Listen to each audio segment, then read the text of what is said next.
전세 계약을 했고 전세 대출금을 신청했는데 자신은 전세 대출금이 실제로 집주인은 다 간 걸로 생각하고 있었죠. 정대기 변호사입니다.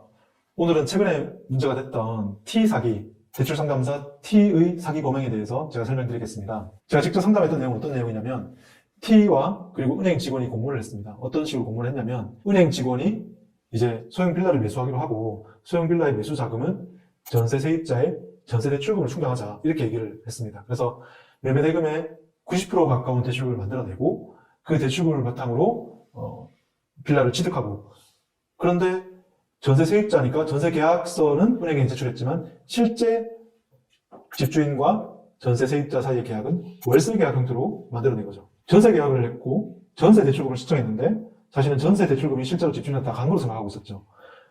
전세 계약서에 직접 서명하지 않았습니다. 그리고 월세 계약에도 직접 서명하지 않았습니다. 왜 서명하지 않았냐면 이 T와 그리고 은행 직원이었던 소유자가 T가 다 알아서 할 거니까 당신은 바쁘니까 모든 서류를 T에게 주면 T가 다 합니다. 그리고 계약서도 나중에 작성해서 보내줄 테니까 그렇게 하는 걸로 생각하시면 됩니다. 이렇게 해서 믿고 있었습니다. 실제 대출금이 입금됐다고 하니까 실제 그 집에 들어가 살았고 사는 와중에는 특별히 문제가 없었습니다. 자신은 모든 게 다 완벽하게 진행됐다고 생각하고 있었죠. 그러다가 한 달쯤 지났을 때 세입자는 자신이 계약한 집이 전세 계약이 아니고 월세 계약이라는 걸 알게 됐습니다. 이럴 때는 어떻게 해야 되느냐? 법적으로 3가지 조치를 반드시 취해야 됩니다. 첫 번째로 이 세입자는 자신이 지금 집주인한테 요구할 수 있는 권리, 그러니까 형식상 전세 계약서가 없기 때문에 월세 계약서상 보증금인 3천만 원만 주장할 수 있습니다. 만약에 이 집이 경매가 된다든지 아니면 제3자가 경매 신청을 해가지고 권리 신고를 할 때는 이 세입자는 월세 계약상 명시된 3천만 원만 신고할 수 있게 되는 것이죠. 그렇기 때문에 이 세입자는 반드시 집주인을 상대로 소송을 제기해야 됩니다. 내가 당신한테 요구할 수 있는 금액은 전세 대출금 상당의 전세 보증금 전액이고 이것은 당신이 나한테 사기를 친 금액이라는 점을 주장을 해서 입증을 받아야 됩니다.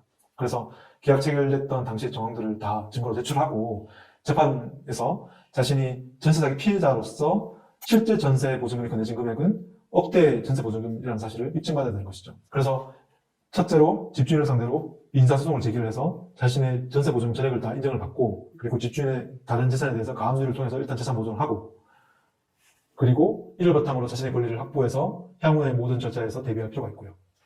두 번째로 반드시 취해야 될 절차는 이 집주인을 형사고소하는 것입니다. 집주인뿐만 아니라 공범이었던 T를 상대로도 형사고소하는 것이죠. T와 집주인은 공범이었고 집주인은 은행 직원으로서 이 모든 걸 어떻게 보면 편의를 봐주고 대출이 되게끔 한 사람이기 때문에 사실상 T와 그 은행 직원은 공범관계에 있는 관계입니다. 그래서 반드시 T하고 은행 직원, 즉 집주인을 같이 고소를 해서 자신이 전세 사기의 사기 피해자임을 형사 절차에서 인정받아야 됩니다.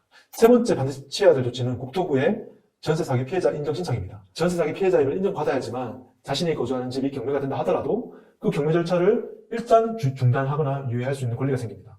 그리고 자신이 그 전세 사기 피해자의 그 사유가 해소될 때까지 그 집에서 그러니까 경매가 끝날 때까지 계속 거주할 권리가 생기는 거죠. 경매는 상당 부분 유예가 됐기 때문에 당장 쫓겨날 위험은 없다 이렇게 생각하시면 됩니다. 그래서 전세 사기 피해자 인정을 받기 위해서는 형사 고소했다는 점도 요건 중 하나입니다. 그래서 이 3가지 조치를 한 이후에 향후의 경매 절차라든지 다른 채권자와의 그런 어떤 배당 절차, 집행 절차에서 자신의 권리를 주장을 할 수 있고 그 주장을 통해서 나중에 그 전세 보증금을 보전받을 수 있는 하나의 그 무기가 될 수 있습니다. 그래서 반드시 3가지 조치를 반드시 취할 수 있도록 하셔야 됩니다. T 또는 T의 사기 범행의 피해자가 있다면 언제든지 저한테 연락을 주시면 제가 상담을 해드리겠습니다. 감사합니다.